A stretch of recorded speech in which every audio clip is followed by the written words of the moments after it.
Dorman Smith intervened once more, this time to plead for clemency for his friend. The plea was rejected. On the day of the hanging in May 1948, the British ambassador in Rangoon wrote a secret telegram to Whitehall. That telegram has remained classified for nearly 50 years, until only a few months ago the Foreign Office decided to release it to a researcher on this programme. The telegram reveals that the Chief of Police told the ambassador, and I quote, "We're now virtually convinced that there was British connivance in the assassinations." The police chief cites Sir Reginald Dorman Smith as a suspect. He believed the go-between was a man from the British Council in Rangoon called Bingley. Bingley hasn't featured so far in our story, but he will now. Soon after his arrest, Usaw, in desperation, started writing secret letters from his cell. First he wrote to Captain Vivian in code. He said he wanted to contact the tall gentleman. Everyone got very excited because who is this tall gentleman? That was a great mystery. Vivian, who by now was also in prison for the arms theft, strongly advised against contacting the tall gentleman.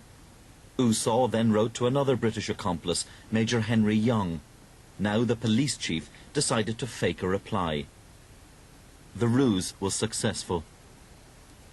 Usaw now wrote a letter and addressed it to John Stuart Bingley of the British Council, who happened to be 6 foot 3 inches tall. In the letter, Usaw threatened to make disclosures which would have international repercussions.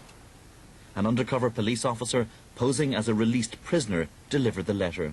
He went very pale, tore up the letter into little bits, and then he shouted at this person and said, get out, you see. The police chief, Tun Hla Aung, now insisted on interrogating Bingley. Bingley was evasive and denied involvement. Tun Hla Aung was dissatisfied and requested another interview. But the new governor, Sir Hubert Rance, insisted Bingley was a victim of circumstances and should be allowed to leave. The Burmese cabinet, fearful independence might be stalled, reluctantly agreed. My father, for a long time, had lingering doubts, and because he wasn't satisfied that he was allowed to do everything that he had wished to do. Tun Hla Aung decided to confront Bingley one last time on his own. He found him outside the Strand Hotel in Rangoon, preparing to leave for England. The police chief carried a second letter from Usaw, even more incriminating than the first. I took a grave risk, as advised. I think he was trying to get Bingley to say something. That this was his last chance to get Bingley to admit. But Bingley claimed diplomatic immunity and refused to answer the police chief's questions. And finally he was allowed to leave, and my father said, "Don't you ever come back to Burma." John Stuart Bingley died in 1979 in Surrey. His internal reports on the assassination don't figure in the publicly available British Council files at the Public Record Office. Like Sir Reginald Dorman Smith, Bingley was a keen supporter of Karen independence. Recently declassified documents from 1948 reveal that Sir Reginald's group, the Friends of the Burma Hill Peoples, was, according to British intelligence, involved in the armed overthrow of the government of independent Burma in support of the Karens. Many documents on this group still remain secret. But those released identify as key figures in the group two close associates of Usaw, his brother Mong Mong Ji and his defense lawyer Benjamin Vertanes. One person who knew much concerning the assassination was Aung San's close friend and secretary at the London talks, Bo Setcha. Setcha is now dead, but he told his story to an American journalist living in Bangkok in the 1960s. Bo Setcha told me that there was a very powerful group in London.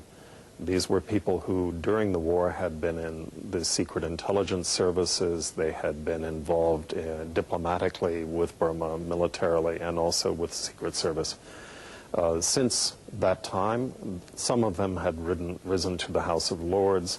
Others were very powerful in the upper reaches of the British government, but they were essentially left over from the Conservative government, and now with the new Labour government found themselves unable to act directly to influence British policy.